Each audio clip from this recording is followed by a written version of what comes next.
Good evening, everyone.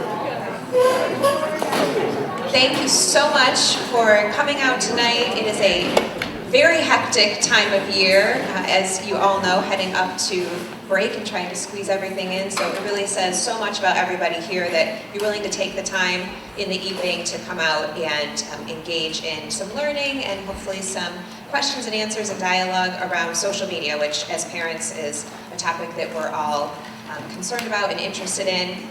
In addition to our speaker, who I'll get to momentarily, if you signed in as you are enjoying our delicious snacks courtesy of PTSA, thank you so much, Lori.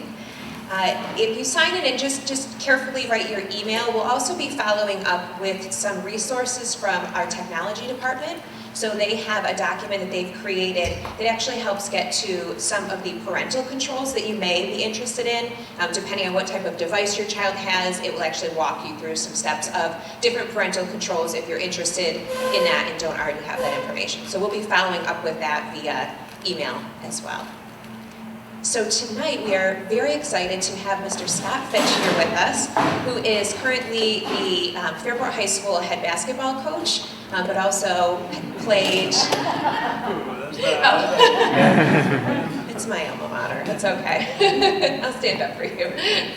And actually played professional basketball and has been, I think, 12 different positions with the USA men's basketball team as a coach. So has a lot of street cred with our students and has really used that nationally to be able to speak to students. I think you're up to about 500,000 students that you've spoken to across the country around social media, including all of our secondary students. So over the past month, he has been to Barker Road, Calkins Road, Mendon High School, and Sutherland High School to speak to all of our students. So you'll get a little taste of what the kids saw so that you can use some of that language and carry over some of those conversations at home. And then he'll carry that on to be able to talk more about us as parents and our role with social media. So with that, I will turn it over to Scott Fitch. Thank you. Thanks, Shane. Appreciate it. Thank you. What's up? That's how I start my conversation with the kids every time. So I'll give you a little taste of what I did with the kids on and off. I would start, though, by two things. One, I get a chance to speak all over the country in different roles. And Pittsford, to me, is a special place. It's not only special because of the adults, but for me, it's the kids. Like, that's how I judge a district. And to speak to all the junior highs and the high schools and have the engagement and connection that I had was truly special. So, you know, you're in an amazing place, number one. Number two is that really appreciate you guys being here. I'm a parent myself. My kids are 9th grade and 7th grade. And to carve time out to come and listen to this is pretty special. And usually the people that are here are probably the people that don't need it. That's usually how it works. But the fact that you're here is pretty incredible and says a lot about you as people and as parents. So pause before you post. It's a message I've gravitated to, and I'll get into why. But I figured we'd start a little bit with some fun. You know, I started looking back. Your kids have come a long ways. Like, you guys remember this? Because my kids are about the same age. You had some great TV shows you watched. You probably watched them like I did. Remember Wild Kratts? We all watched Wild Kratts, right? We learned the animals. If you weren't watching Wild Kratts, you were watching Umi Zoomy. Your kid was making you watch that. And nobody will admit it, but you know you watched Dora because we all had to watch Dora. This last one, though, still kind of gives me nightmares. I don't know what we were thinking. You guys remember Yo Gabba Gabba? That one was crazy. Look at the red dude. Like, there's something messed up about that guy. And then I started thinking, you know, how are we supposed to relate to these kids, man? Like, how can we relate to them? I mean, they had these vehicles, and we had big wheels. Like, as parents, like, we got screwed in this deal. I don't know what happened. They have Fortnite. We had Pac-Man. Like, look at our graphics. Look at what we had. Come on. They have iPhones. We had Merlin. I mean, like, come on. Like, there's no comparison. They had the Furbies. And we had 8-Ball. Now, 8-Ball, we had an advantage on 8-Ball. 8-Ball's legit. I still go to 8-Ball for advice. They had these things which are totally messed up. Like, look at those things. But then I started thinking, like, what did we have? And I was like, oh, man, he's not much better. So that's not very good, is it? So I don't know about that one. And then I've come a long ways. This was me in college. I had what girls called MPS, middle part syndrome. It was a disease that I had. I finally got rid of it, which was good. These are the teams I've been able to coach nationally with our USA team. I took them to Argentina. We won a gold, which was amazing. My family made it down, which was the best part for me. Gave my gold medal to my little boy, put it in his mouth, because that's what everybody does, right? So we had to have the cool picture. About 6 years ago, I'm driving in my car. And as I'm driving, the phone rings. Coach Fitch. I said, oh yeah, Coach, how are you? This was a college coach calling me to recruit 2 of my players. Coach Fitch, I just wanted you to know I saw 2 of your players play. Man, they were impressive. I said, oh, thank you so much. I think both can play. I think both can play for you. Yeah, I totally agree with you, Coach Fitch. You know what? We talked to them afterwards. They seemed like fine young men. I said, yeah, the one kid I've known since he was 8 years old, he's always been a good kid. The other kid in junior high, he made some bad choices. I actually thought I'd cut him. But he's come a long ways. I think he's turned a corner. I think both are trying to be good kids now. Coach Fitch, we just wanted you to know, we really respect you. Your kids always do well in college. We're going to keep recruiting Joe, but we're not going to recruit Brian anymore. I said, whoa, whoa, whoa, whoa. You said you saw him play, and you talked to him. I don't get it. Well, part of our recruiting process now, we go back and check out the social media stuff he's got on there we don't want our university. I said, Coach, man, I don't know what you saw.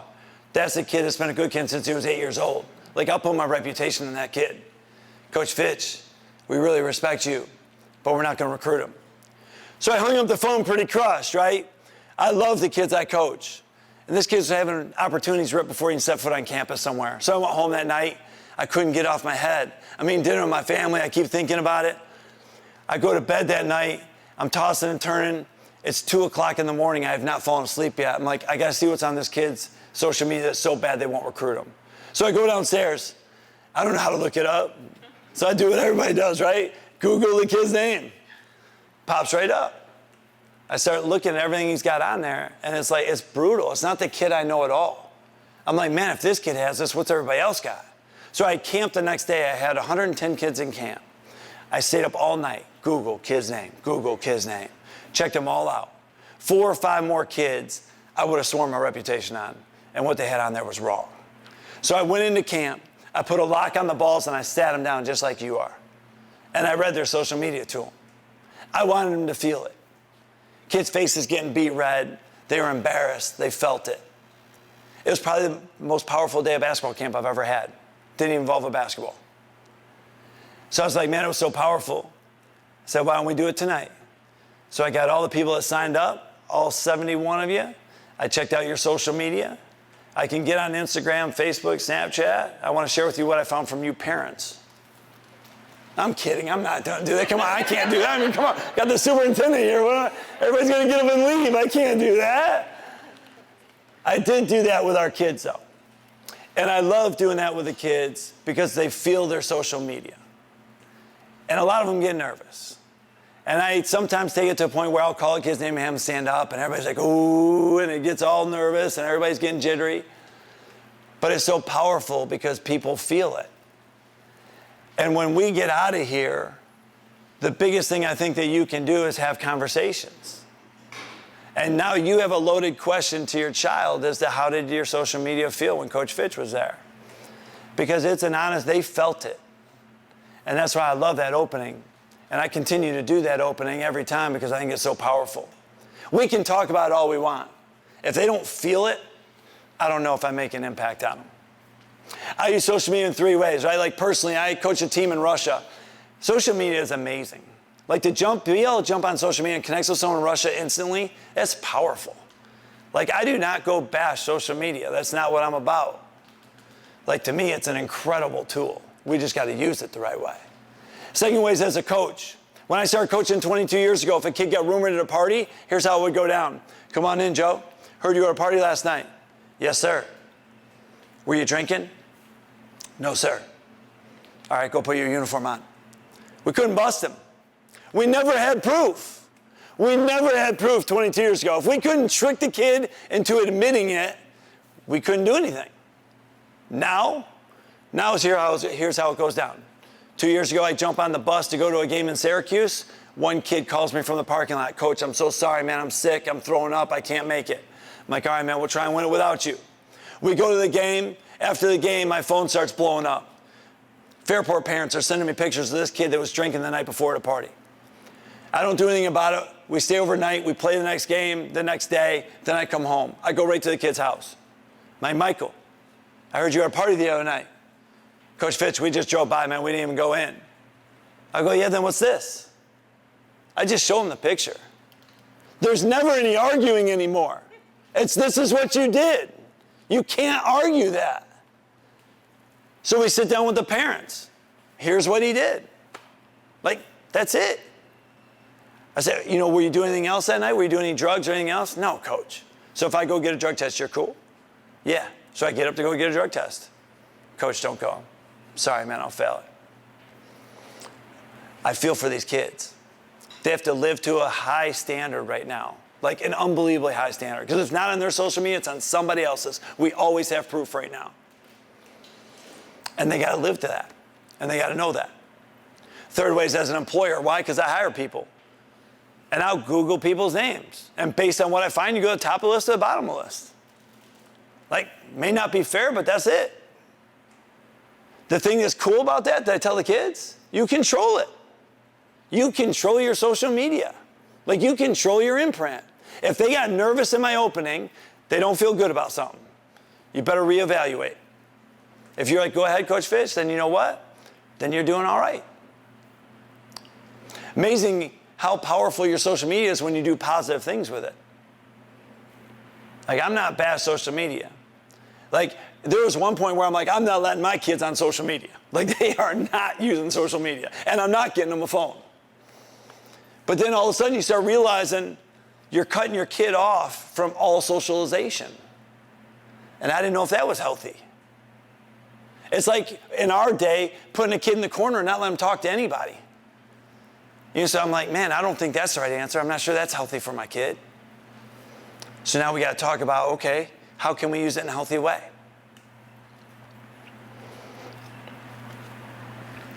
We talked about sexting with your kids and about inappropriate photos. The reason this one hits home to me is because I got a freshman girl. If she comes to me and says, Daddy, there's a picture going around school, I don't know how you fix it.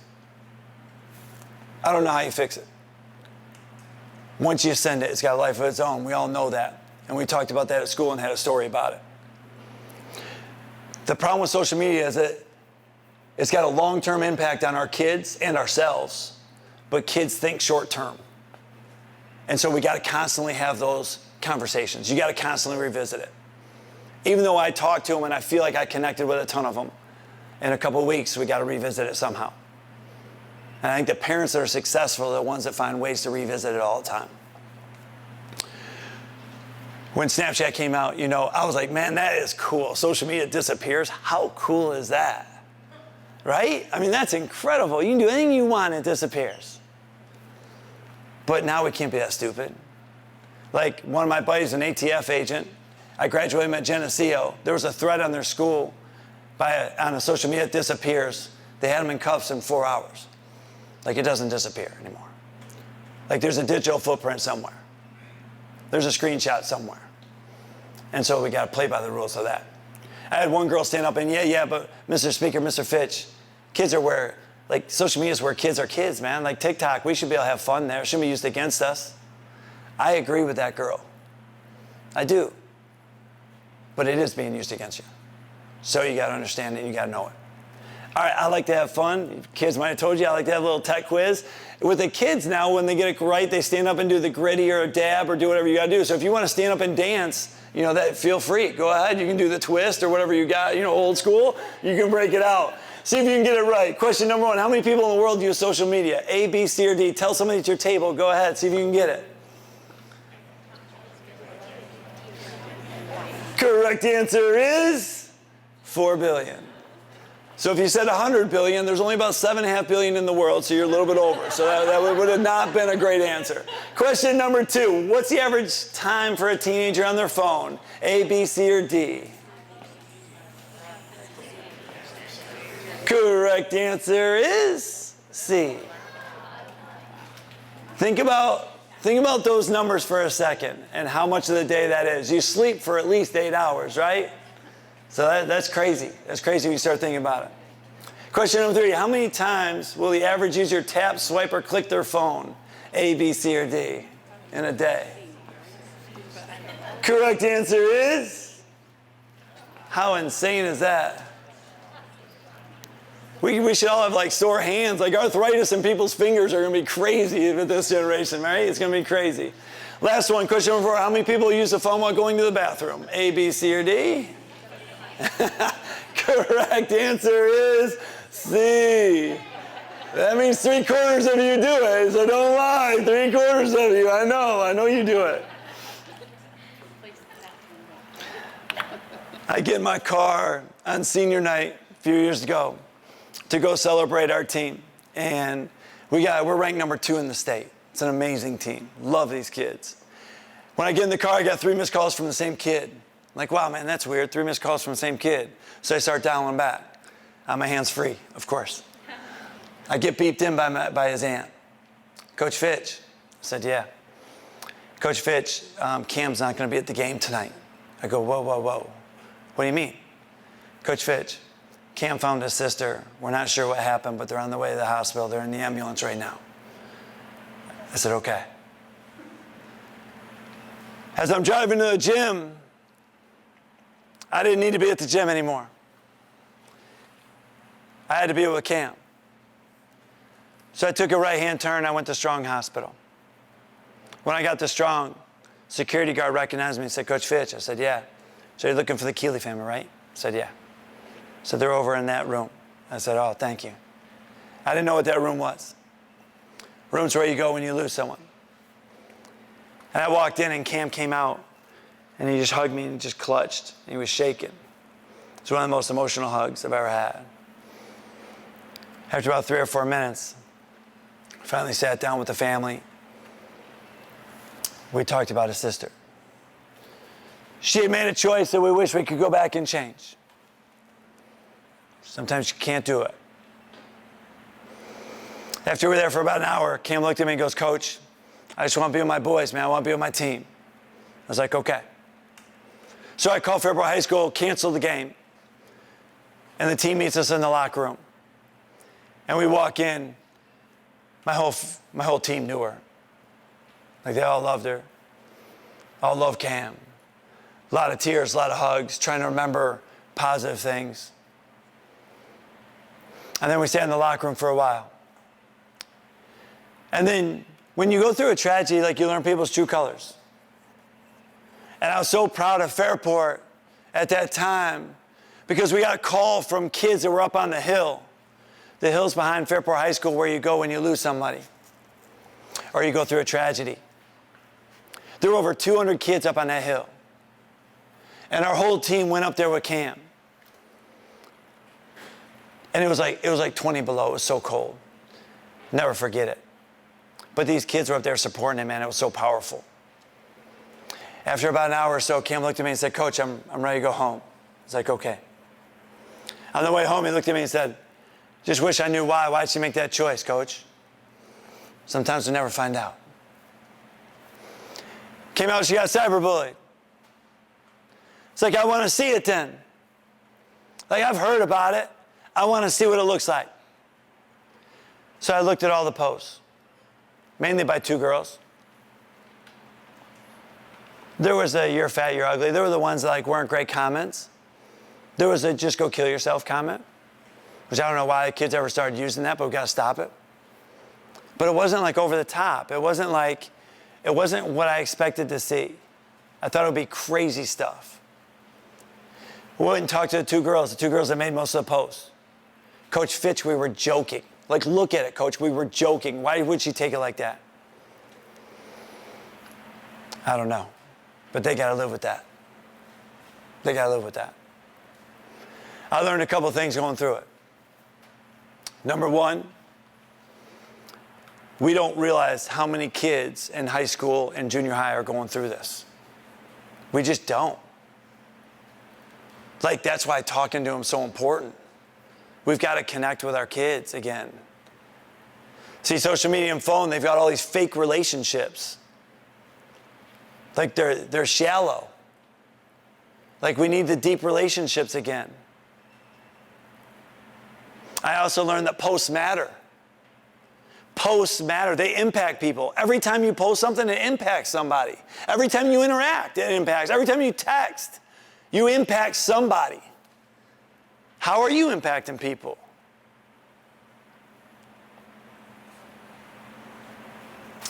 I think it's one of those things like we all got to step back and think sometimes. That's Cam. Hug still gets me. Never want to miss a call from a player again. Never. We need to help each other. I challenge the kids to help each other. See, kids see it before we do. Usually the response is dictated in what they are going to do. So we've got to keep talking to them so they can help each other online. You have no idea what someone's going through. Students have no idea. They see them in here, they're happy. What if they got a broken home? We don't know how fragile people are. You can't see their face when you make a post. You have no idea how they respond to it. You may be joking, but you have no idea how they respond to it.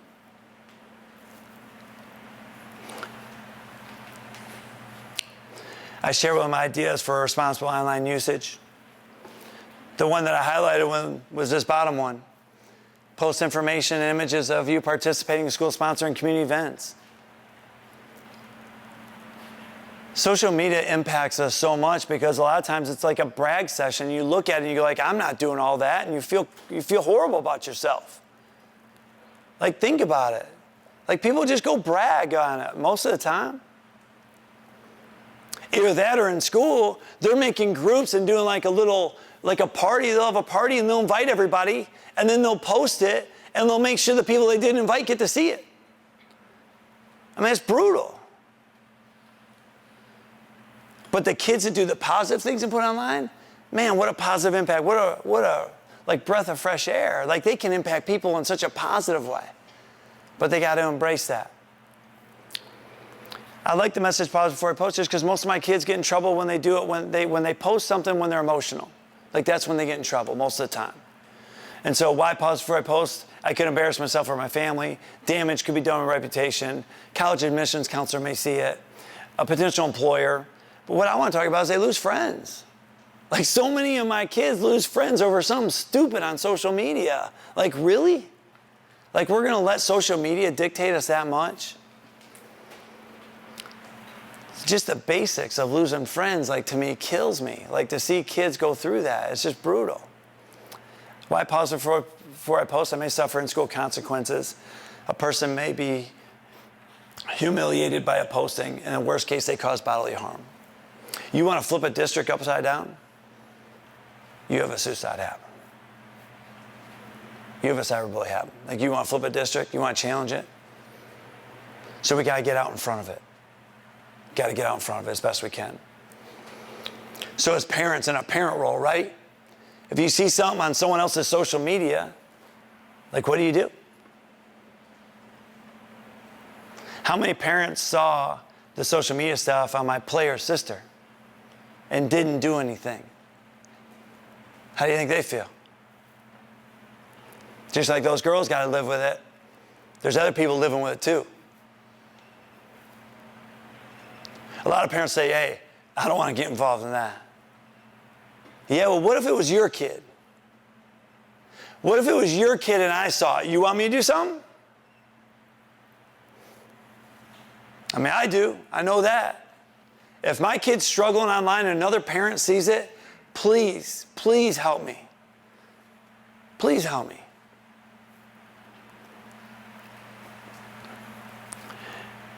I've had some parents, though, they get involved and then all of a sudden they try and fix it themselves. I have yet to see it come out in a positive way, a positive result, when a parent tries to get involved and tell kids what to do. Just haven't seen it.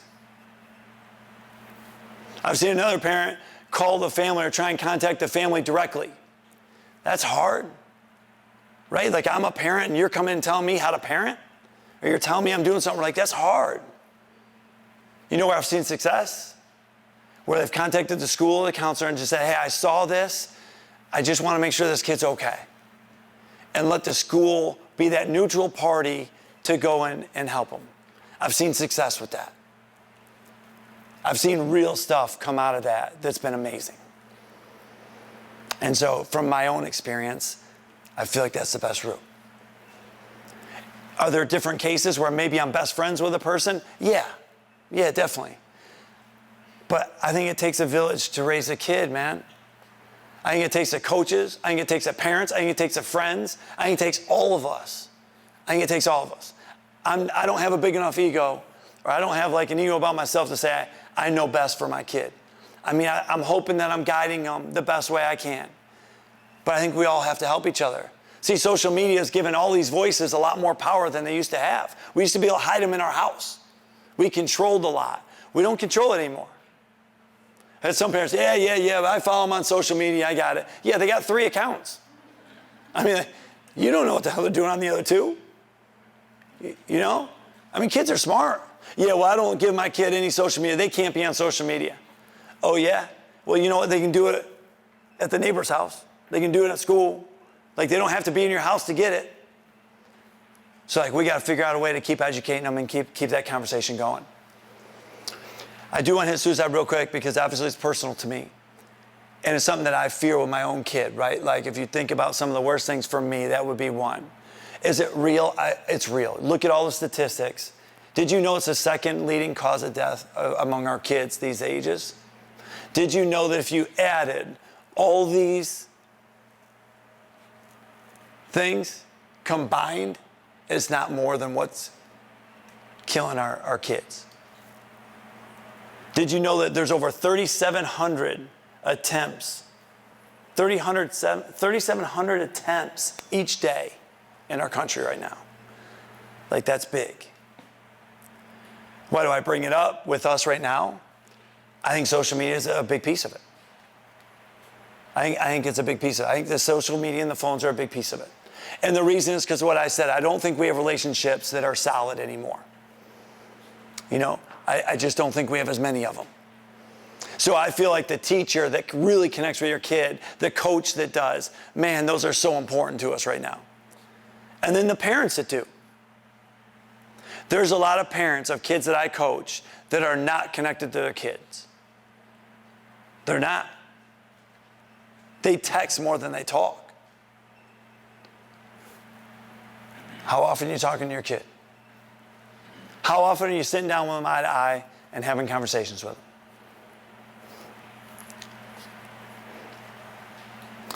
Social media beats us up sometimes. The things we talked about before. Some people go on social media just to try and get a reaction out of you, try and push your buttons. Did you know that the social media is like, they make money, right? And we'll talk about this in a second. They make money by people staying online, right? Did you know they make 4 to 5 times more money for an angry emoji compared to a happy one? Think about that. So when you think about the algorithms and where they guide us online, they want to take you to a spot that you're angry and passionate about it. Like, think about it. They're driving us there because they make more money. It's like we've got to control our experience. We got to control it. We can't be controlled by social media. We got to control our social media experience. And again, social media can be an amazing tool, but we got to control it. We can't let it take us down. The emotional impact, I think, is powerful. I think this one, kids who spend more time on the screens tend to be less happy. Like, I think we see it all the time. So somehow we got to find a balance with it. On January 30th, 2023, not that long ago, I'm walking downstairs and I look at my daughter and she's sitting at the counter. She's got her AirPods in and she's on her phone. And I realized I haven't had a great conversation with her in about 10 days. It was during testing week. She was studying a lot, and she's like a studious girl. Like, she takes a lot of pride in it, and I love it. I had not had a good conversation with her in 10 days. And I sat there and I go, can you take your AirPods out? I'm like, Autumn, I don't think we've talked recently. I go, how much have you been on your phone? She pulls up her daily usage, 3.5 hours a day. And a lot of it was texting and studying with friends, She loves to watch craft videos, beyond me. But she was on for 3.5 hours a day and she was studying. I'm like, Autumn, we got to talk. And as I say, like, I go, do you realize how unhealthy that is? And she starts tearing up and crying. The kids know. They know it's not healthy. But you just get in that vacuum. And she puts it down, and then I had this like awkward moment, right? I told her to put her phone down. We're not on then I look at my boy, how long you been on your phone? Right? He's next, 2.5 hours. You put your phone down. And then we sit there for a second, and there's like this awkward, what do we do now? Like legit. Like, now what do you do? I just told them to put their phones down, and now we're just like staring at each other. I'm like, we either got to play a board game, we got to watch a show together, like we've got to talk, but we're connecting. And then we get into a conversation. We talked for like an hour.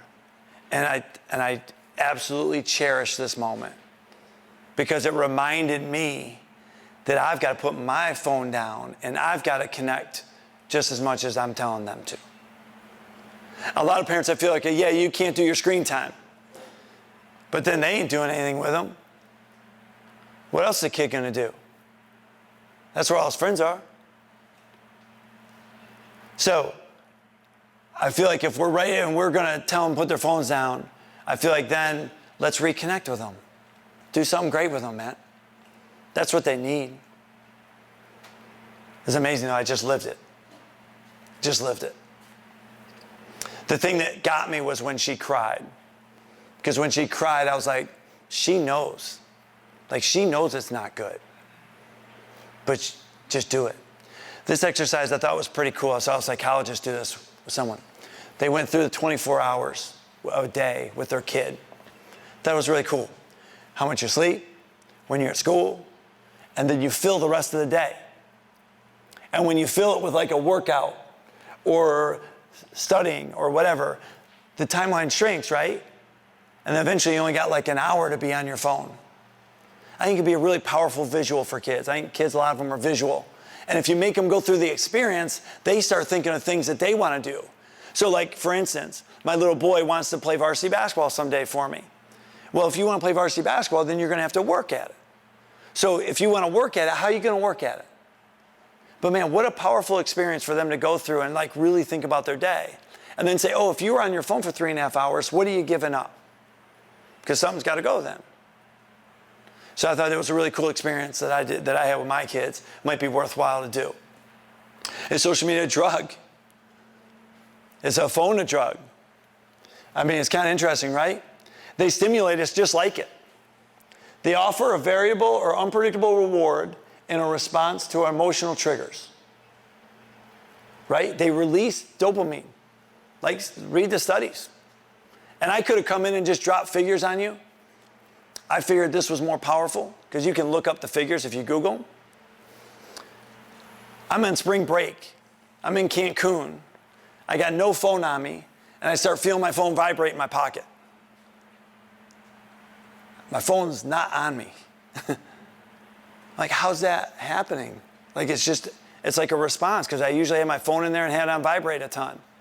I'm like, man, like that is weird. Like, that's messed up. It's messed up, right? That's when I was like, I got to do something different. How do social medias make money? They make money by advertising. The longer you're on it, the more they make. I'm riding back on a plane from actually USA basketball experience, and I start talking to this guy, and this guy tells me about the video game he made. And it's like number 5, and all these kids play it, and he sounds like an unbelievable guy, like crazy smart guy. I was like, man, your kids must be masters at this, right? Like, they must kill it. He's like, I don't let my kids play. I'm like, wait, you designed the game, you don't let your kids play? Like, yeah, I made it addicting. I don't want my kids doing that. Like, I know how I mess with their heads and that. I don't want them doing it. I'm like, what am I doing? My kid's playing that game. Like, what? Like, doesn't make sense, right? Like, you look at some of the social media monsters. They don't let their kids on social media till later in life. Like, they try and keep them off of it. Like, there's a reason. There's a reason.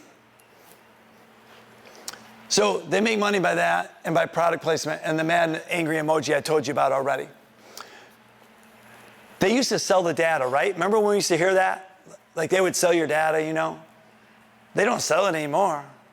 They make too much money off of us. They go by what you search and what you like. Let's say I like all these basketball things. I get grouped in with all these people that like basketball. So when the company wants to advertise to just basketball people, they can place it. But they keep our info because they don't want to give it up. They want them to keep coming back. Pretty crazy, right? And then premium memberships. I just think we got to understand it. Too many people are zombies. We just click, click, click, click, and we let them lead us. We got to own it, and we got to drive our experience. Social media plan, the conversation's got to keep going. For me, your talks matter. I just got reminded with my daughter, your talk matters. And ever since then, our connection has been amazing. It's amazing how that one talk, now she's looking me in the eye, we're making contact, like it's awesome. But like we can't forget it. And I'm putting in my phone now, for me, every 2 weeks. It's repeating on my calendar. Connect with kids, connect with kids. Make sure I'm not forgetting. Life gets busy, make sure I'm not forgetting it. The talking points. So I feel like to have the conversation is what it's all about. So I wanted to give you talking points on my talk. Number one, how did your social media feel? I scared them all. They were either scared or they were like, go ahead, but it's a great lead-in. Were you scared when Coach Fitch, did a surprise for you guys? Number two, do you think your posts matter? See what they say. Next one, how do you impact others online? I challenge them to be great and be special. That's what I challenge them to do.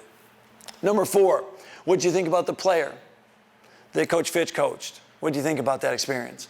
Number five, I challenged them all to write a thank you note to someone that's impacted their life because I've gravitated to that. There was a kid I sat next to in homeroom in high school. His name was Kyle. Every time I'd go to the lunchroom, he'd be sitting by himself with his tray in his lap, eating by himself. And I'd go with all my friends. And I'd say, hey, Kyle, how are you? And he'd say, hey, Scott, I'm doing good. How are you? And I'd go in the cafeteria and have a blast with all my friends. I didn't think about this kid. 4 years later, I'm graduating from Geneseo. I get a card from this kid, Kyle. I even thought about him. Scott, see, in high school, no one knew me, no one cared. If I wasn't there the next day, no one would have known. You always said hi to me. It kept me going. I'm graduating from college. I'm so excited about my life. Thank you, Kyle. First thing I thought, man, I was crushed. You tell me I couldn't have done more for him? I couldn't have asked him to sit with us? I had all my friends. I couldn't have invited him in? I couldn't have checked on him after school? But I'll tell you what I did do, man. I treated him with respect. And it made an impact on him. And then when he wrote this thank you card to me, it impacted my life. And now I write thank you cards to everybody because I would love that feeling of gratitude and impacting someone. So I challenged all your kids to write a thank you card to someone. So you can ask them, hey, did you take Coach Fitch's challenge? And if not, I think it's a great exercise, a powerful one.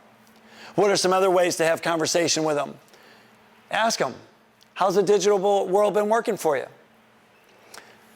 Tell me about some of the latest drama that's going online. Like, talk about it. What do you think about Snapchat? Is it good or bad? What's been the biggest advantage of having an account? What's been the biggest slip up so far? I won't punish you. What's been your biggest slip up so far? Like, invite the conversation. Tell me about sometimes that social media ruined your moment or your day. Like, talk about it so then they can own it, so they don't get knocked down. Listen to what happened to me on Facebook. You can start the conversation. Anytime I see something in the paper or on the news that gives me a social media something, I go right to my kids. Did you guys see what happened online here? Of course they didn't. They're not watching the news. But it gives me a chance to talk to them. And it opens a conversation. Is there a new social media you recently jumped on? I could come in here and teach you all about Snapchat. All about it. But you know what? There's a new social media that's coming out tomorrow none of us know anything about. And if you haven't talked to your kid and armed them with how to handle themselves online, it doesn't matter. Like, to know all the rules on Snapchat is going to help you with the new social media. So for me, it comes back to that conversation and talk. If your kid comes in and goes, like my kid right now, he's in 7th grade, this could change. Dad, can I please jump on this social media? Why do you want this social media? Like, why do you want it? Why do you want it? Well, my friends are on it. And you know what happens with it? Like, do you know how it can impact you? Like, we have a conversation. Is it going to stop them from making a mistake? No, maybe not. But it'll get them thinking. I got a better chance. See, good kids make bad choices. I've coached long enough. I've coached some amazing kids. They make bad choices sometimes. They're kids. Maybe not you. You guys are probably perfect. I made some bad choices too. I haven't had a perfect life.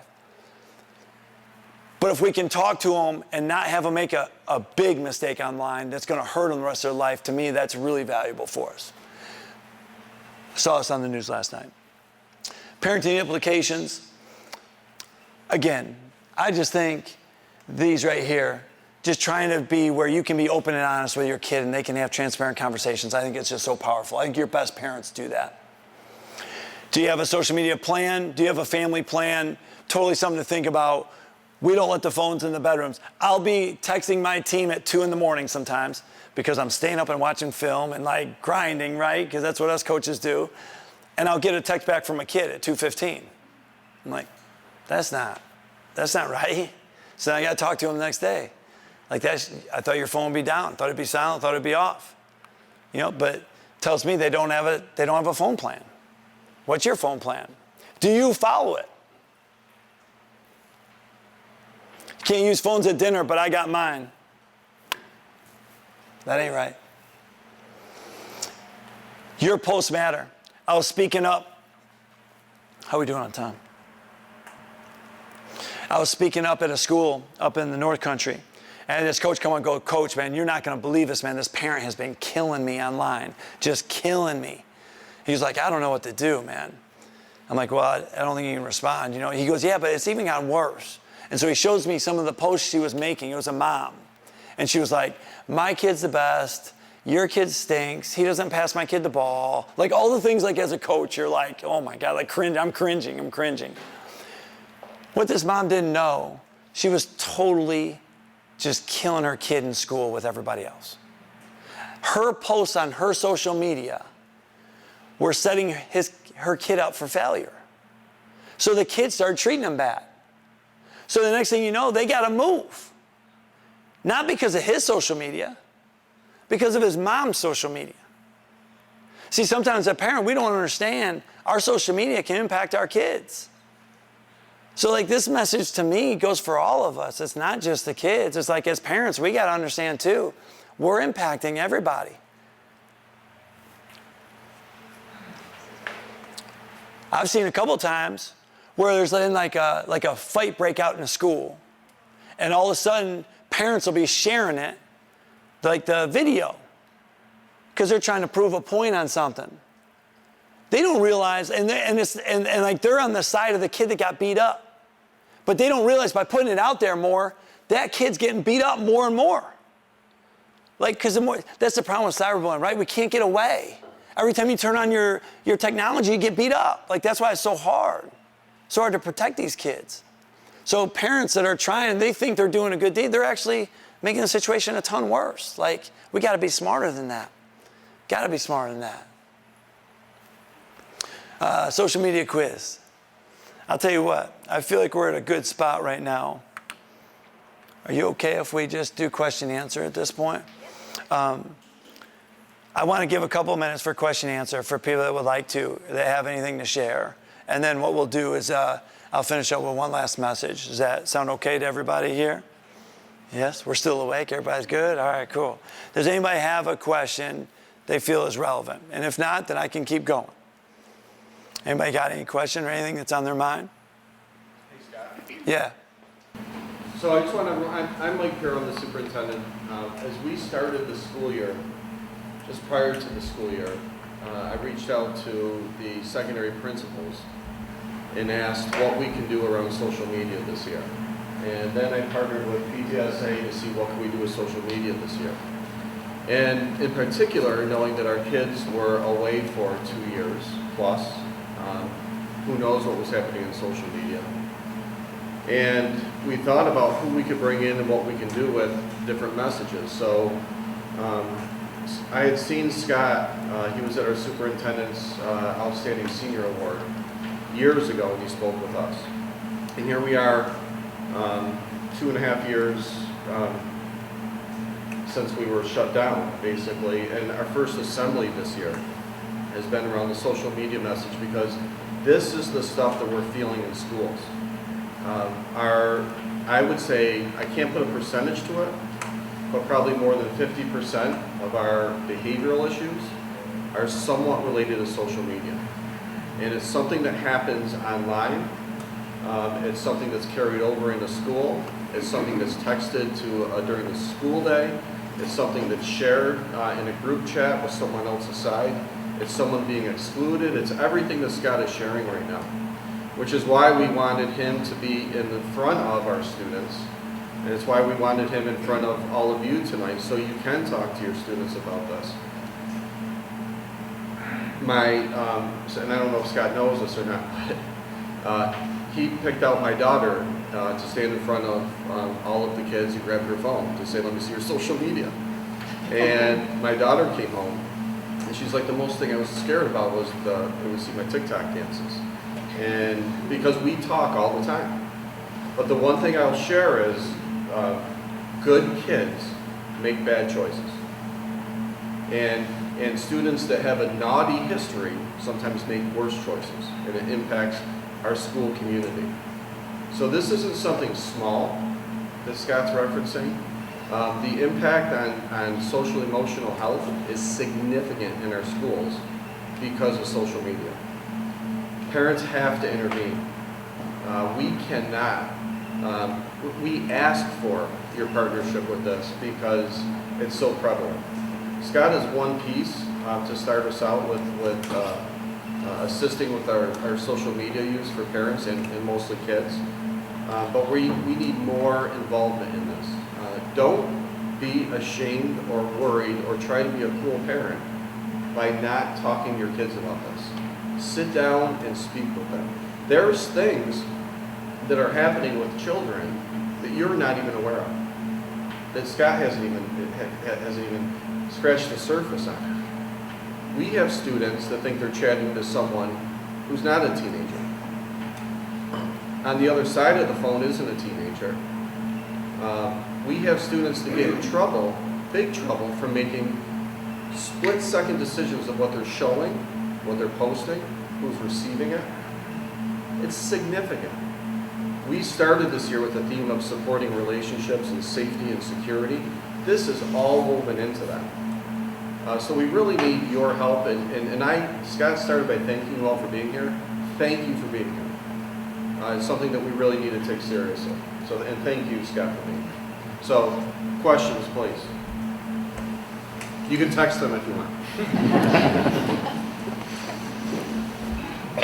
This isn't a question, but it's a statement that very appreciative for you coming and speaking with the kids, and thank you for making that happen.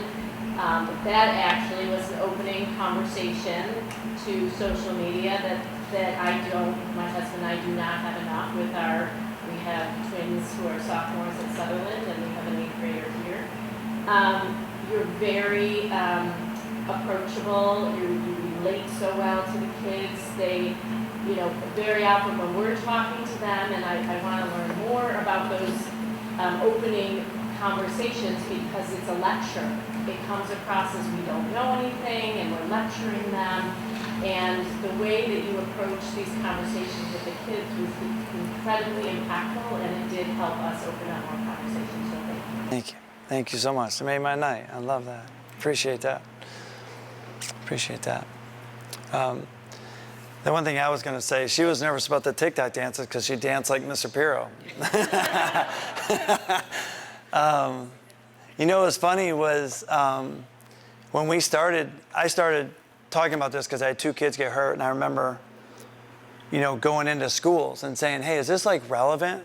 Can I bring value for you guys or no? Is this something that we should be talking about? And it was interesting because at the time I had a lot of principals say, you know what, man, we're not even going to deal with that. That happens out of the school.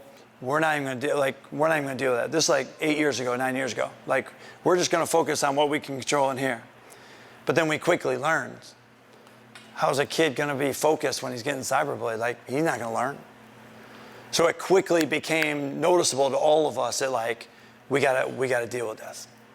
And I thought it was really interesting when it started because it was kind of like, no, we ain't gonna touch this.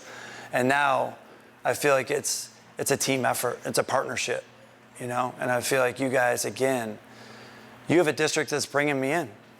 You know, I mean, that shows that they care. Whether or not you think I made any difference or not, they're trying, you know, and I think that speaks volumes about the district. So I think it's really impressive.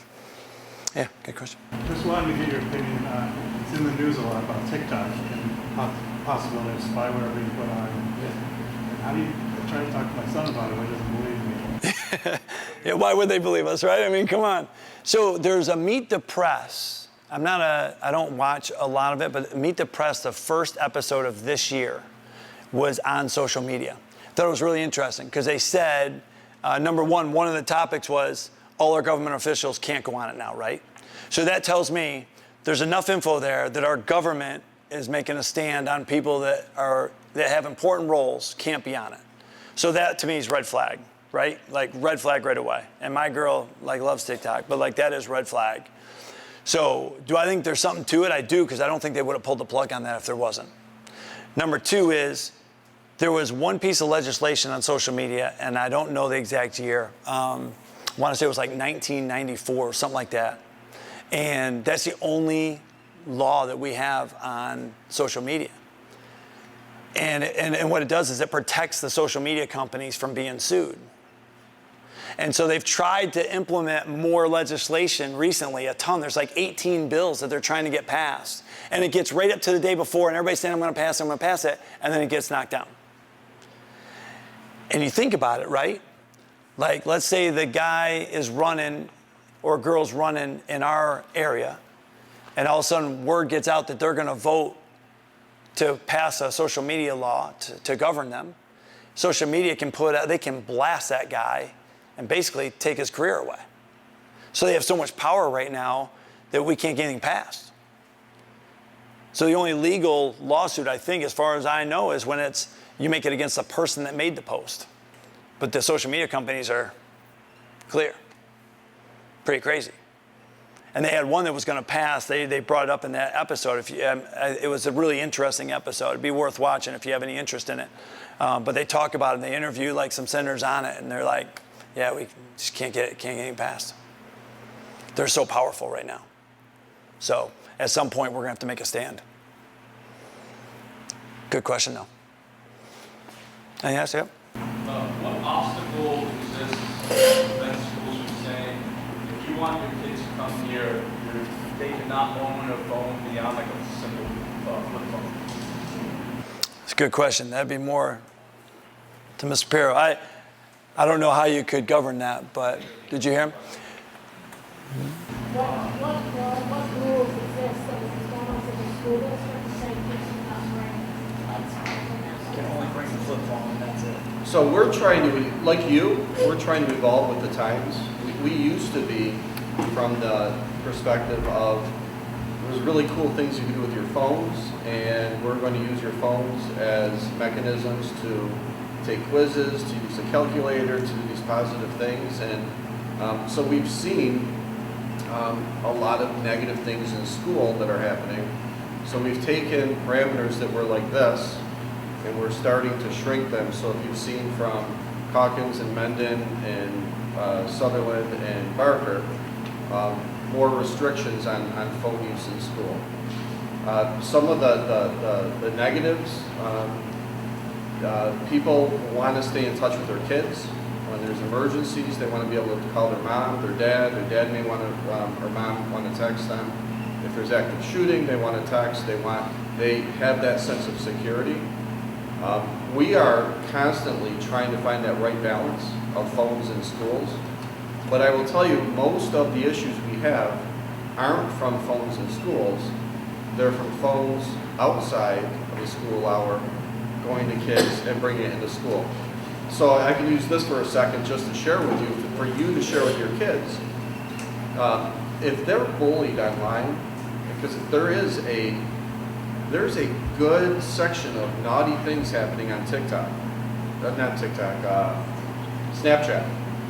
So Snapchat's the one that things go away. And they will see things they shouldn't see. They'll read things they shouldn't read. They can be personal attacks. They can be different violations. Tell your children to take a picture of it. Just screenshot it. Screenshot it and call the school. Here's one of the differences from when we grew up.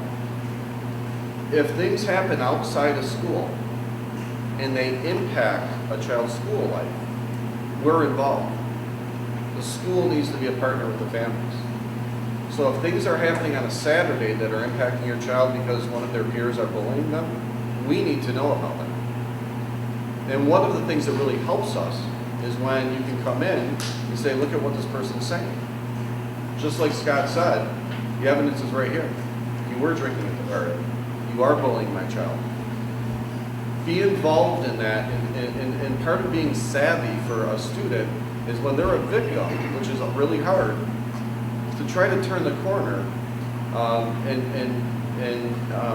stand up for themselves. Take a screenshot. Tell them that. If someone's bullying you, screenshot it. Tell you, tell us, and let us work with you to help your child. That's good. You know, actually, I understand that public schools are different from private. I think there's some private schools that ask the parents to promise not to get a phone for their kids. So, a public school, it feels like you described your friend who made it a game, and now as long as they can get it in the hands of your kids or your children's friends, like too bad for you, right? Yeah. Too bad for your community, they can just do that to you. Yeah. But we are a community that if we come together at a time when the kids are, they have this formidable few years, we have some control over them.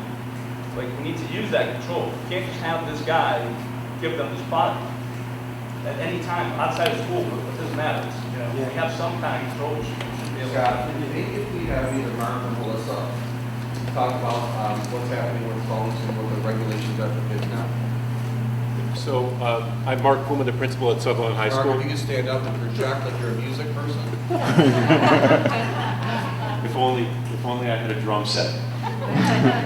So at both the high schools, Melissa and I work together very closely, and we see a lot of this happening. And it was captured just a moment ago. A lot of things that are happening in over the weekends or in off school hours, and then spilling over into the school day.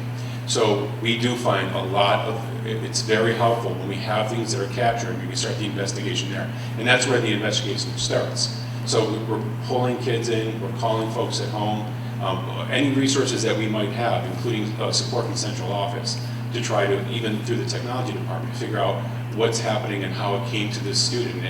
And then putting the supports in place in order to, first, support that student. What does that look like? How do we repair the emotional damage that's been done? How do we get back the information that we need in order to do the investigation to see the source of the harm that was done, and then provide the appropriate interventions, restorative discussions, and consequences in order to address all that in a holistic way. And anyone who's been involved with this knows that we also partner with family. We monitor as we go forward, and we provide continued monitoring and support as we find the resolutions and put everybody back in a more comfortable place. What we always try to do is try to create a safe space for students, and so that they know when they can come to school that they are a part of a partnership with their home, and that they can be safe, feel respected, feel valued, and can navigate their days without all this being part of it. But a lot of it does come, it's amazing to us how things have evolved, especially in the last few years.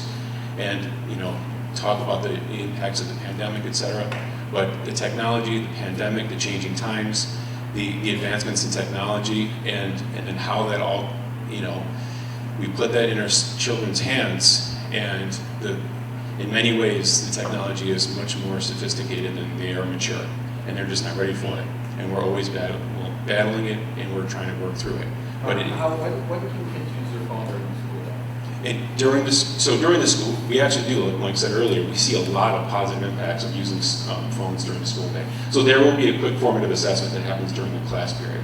So it's a lot of times, and the teacher will establish this well in advance. We have laptops, one-to-one devices for many of our students. We have cards that are available to departments, and then we have students who have their cell phones. So a teacher will establish that and make sure that the need is met. And right on the fly, during the class period, we'll see a quick formative assessment. Maybe they'll hit a QR code or they go to an approved app, and they'll get the feedback, and then we've seen this on the fly, right in observations. Question is asked, the results are right there, and then they talk about those results and where some of the misconceptions are. So that's our challenge, is battling the positives with the negatives with students during the school day. Yeah, so this year all the secondary buildings saw an increase last year from the students being home using their cell phones quite often in school last year. So what we did is we worked with our students and our staff members, and we put stronger parameters in place. So it's under teacher discretion. So a teacher has to come right out in the classroom and say, take out your phone. We're going to do this quick formative assessment. At the high school level, they can also use it during study hall or passing time and in the commons, because that's a free time for them. It's also, unfortunately, we know that sometimes the commons can be, or the lunchroom can be overwhelming for students, and it's their quick break to just check in and see what's going on. And if they don't have necessarily friends in that lunchroom, that's how they stay connected. But those are really the parameters that we put into place this year, and we have seen the number of incidences go down slightly for in-school behavior, but still a lot of it is the stuff outside of the hours that's coming into school. Scott, maybe we do one or two more questions, and we always try to. Yeah, I'd like to get around. 7:30. Yeah, you guys have been great coming. Anybody have a question that's relevant? Otherwise, I'll bring it to a close. Not sure we totally answered that, but I get where you're coming. I do, part of my talk with the kids is also very positive. You know, I'm a positive person, so it's about highlighting some of the special kids in the school. And I get personal kids in each school. One that came up at Sutherland that I just thought was so cool was CJ, the custodian. Like, I talk all the time. I never get a custodian's name as a special person in the school. And so number one, for CJ to connect with kids like that, and then number two, for the kids to connect with him. Usually, you know, you see like people just walk down and not even acknowledge the custodian, or the vice versa. I thought it was so powerful, man. To me, again, like I talk about Pittsford being special, like that was special. And when I brought his name up, the kids went crazy. I thought it was so cool. So I thought that was awesome. Stay connected. Make today a turning point. Like, make tomorrow better. Like, make tonight worth it. Your posts matter. Your talks matter. Keep talking to your kids, man. Keep loving them and embracing them. They're special. We only got them, you know, for so many years in our house, you know. So just keep remembering that. Maybe put a reminder on your phone to connect with them. I think it's just a great reminder for us. Truly appreciate you being here. Like, tonight's been a special night for me to have all you guys come and listen and share with me. So thank you so much. Appreciate you. Have a great one.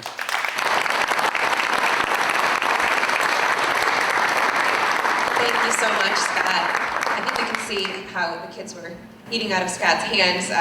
We've had several speakers in over the years, and very few can bring hundreds of kids to pure excitement and then bring them right back and have complete control and engagement. So we're so appreciative. We will absolutely get you some resources to follow up, so if you didn't get a chance to sign in with your email address, please do that, and we'll see if we can get some of those guiding questions that Scott shared with us, so you can have those, and we'll share the resources from our technology department as well. And I'm just feeling for this parent back here who asked about, can we please just tell families they can't allow kids to buy phones? So if we had the authority to be able to do that, that would be absolutely wonderful. But never underestimate the power that you do have as parents to be able to make decisions around your child's social media and your phones that they are using. So those are your devices that you provide for them, and you have the control over those. So any way that we can help you along the way, we're happy to do that. So thank you again for being here. Please grab a snack and sign in if you didn't on the way out. And one more thank you for Mr. Scott.